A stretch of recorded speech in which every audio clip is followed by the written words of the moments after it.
Hello and welcome student to our YouTube channel Kalyani Education. I hope you are doing well.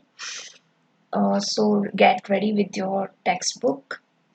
आज हम पढ़ेंगे the power of determination written by Birdwin. ये है class 10th MP board की book English का chapter second. चलिए let's start the power of determination बर्डविन.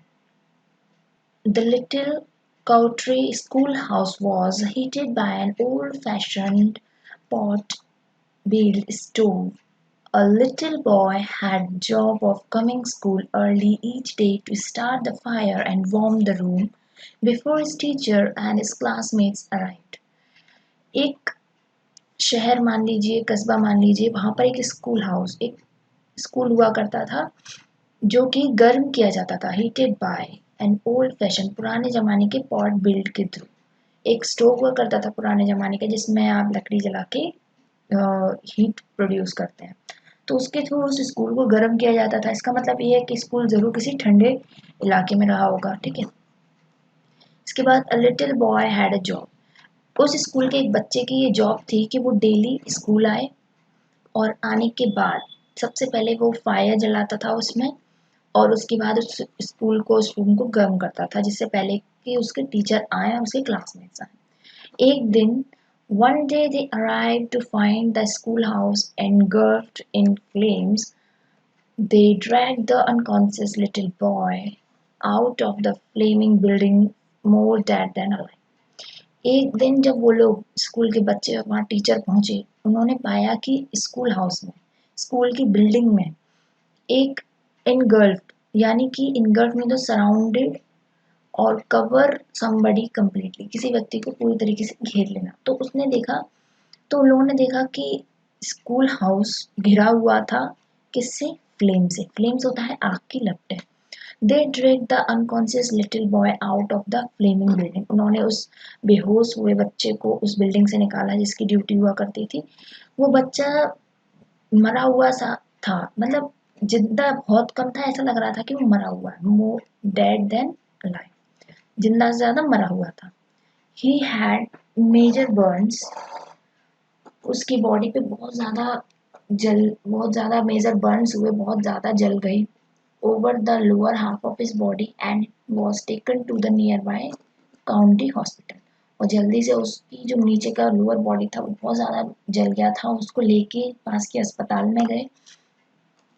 From his bed, the dreadfully burned, semi-conscious little boy faintly heard the doctor talking to his mother.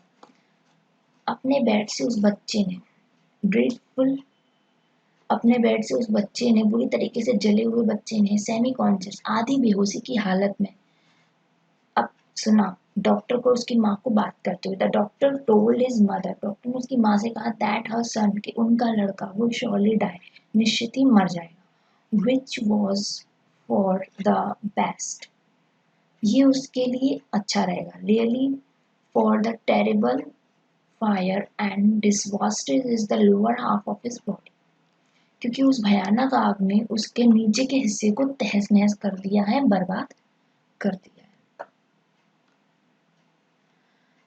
but the brave boy, लेकिन वो बहादुर बच्चा, don't want to die, मरना नहीं चाहता था. right? He made up his mind, उसने अपने दिमाग में बनाया that he would survive, कि वो जिंदा रहेगा. Somehow the amazement of the physician, he did survive. पता नहीं कैसे. amazement means होता है आश्चर्य, विस्मय. of the physician, he did survive, मतलब डॉक्टरों को भी आश्चर्यचकित करते हुए वो बच्चा जिंदा रहा. when the mortal danger was past, जबकि मरने का खतरा टल गया, he again heard the doctor and his mother, उसने दोबारा अपनी माँ को और डॉक्टर को बात करते हुए सुना. speaking quietly.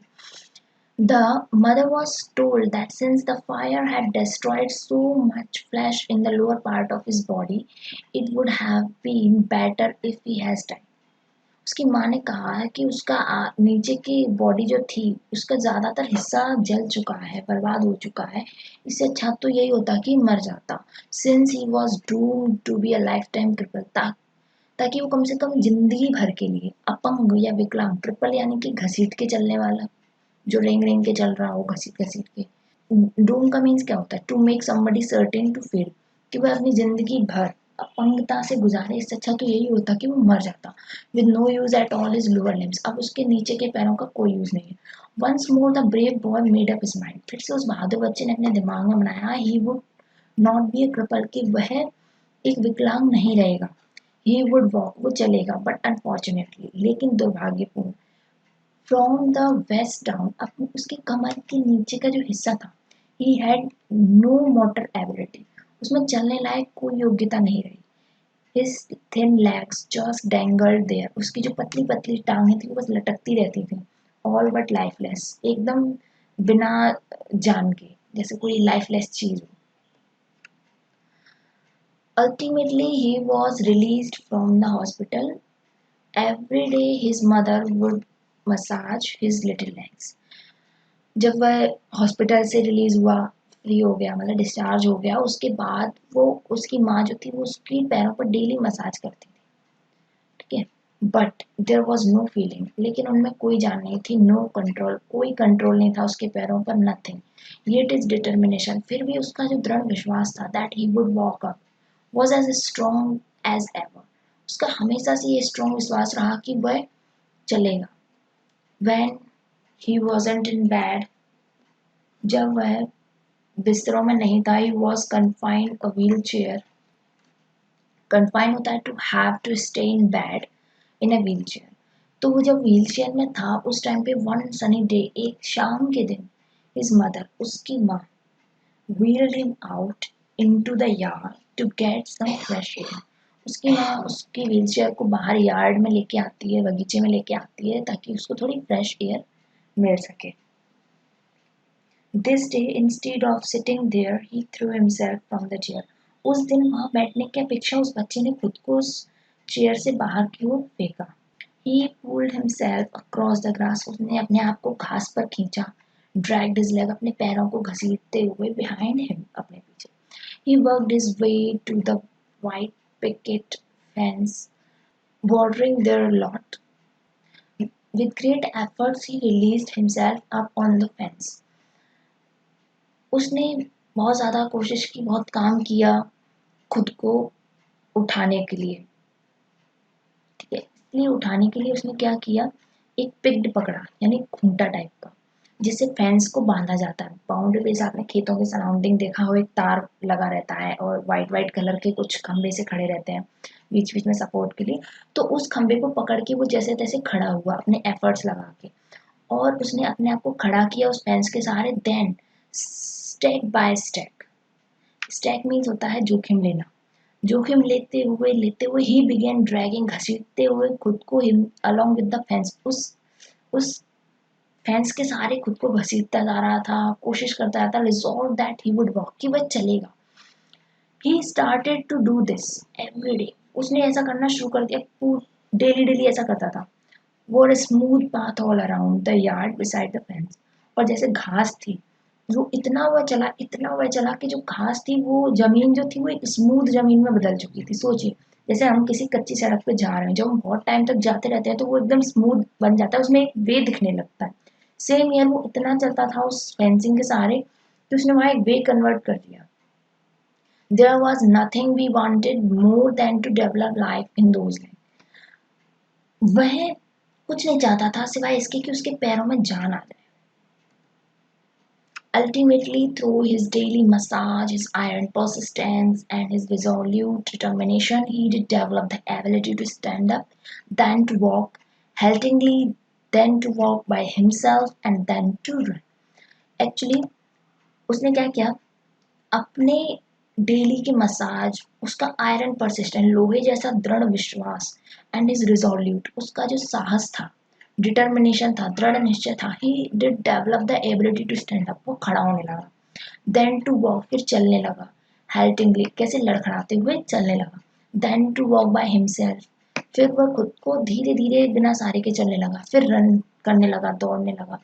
He began to walk to school, वह पैदल स्कूल जाने लगा। Then to run to school, school दौड़ कर जाता था। To run for sheer joy of running, और जो उसका जॉय मिलता था रनिंग करने में, उसको फील करने के लिए और दौड़ता था। Later in college he made the track team, उसने कॉलेज में एक ट्रैक टीम बनाई, यानी कि वो बेस्ट रनर होने लगा था। Still later in Madison Square Garden, इसके बाद मेडिसन स्क्वायर गार्डन में this young man who was not expected to survive, जो यंग लड़का जो कि जिंदा रहने की हालत में नहीं था, वुड श्योरली नेवर वॉक, जो कभी चल नहीं सकता था, he could ever hope to run this, क्या उसने कभी ऐसी आशा की थी कि वो इस तरह से दौड़ पाएगा। Determined young man doctor Glenn Cunningham ran the world's fastest mile, और ये लड़का आगे चल के डॉक्टर ग्लेन कनिंघम के नाम से जाना गया, जो कि दुनिया का सबसे फास्टेस्ट रनर बना। तो ये थी हमारी कहानी। अब इस लेसन के बारे में थोड़ा सा जान लेते हैं। Here is a real story, ये एक सत्य कथा है ऑफ डॉक्टर ग्लेन कनिंघम की। He became severely disabled in a fire accident in his childhood. The lesson highlights the power of determination he had and how his power enabled him to struggle against and overcame the challenges that stared him in the face. Ultimately, he became the fastest mile runner of the world. यही कि doctor Cunningham ने कैसे बचपन में जो दुर्घटना का शिकार हुए, उसके बाद उन्होंने कैसे डिटर्मिनेशन बनाया कि मैं चलूंगा दौड़ूंगा, और धीरे धीरे उन्होंने ओवरकम करते हुए दुनिया के फास्टेस्ट रनर बन गए। और ये है डॉक्टर कनिंघम की पिक। स्टोरी सुनने के लिए thank you so much. Channel को लाइक शेयर एंड सब्सक्राइब जरूर करें, बेल आइकन को दबाना ना भूलें, अपने दोस्तों में से जरूर शेयर करें। Thank you so much, bye bye and take care.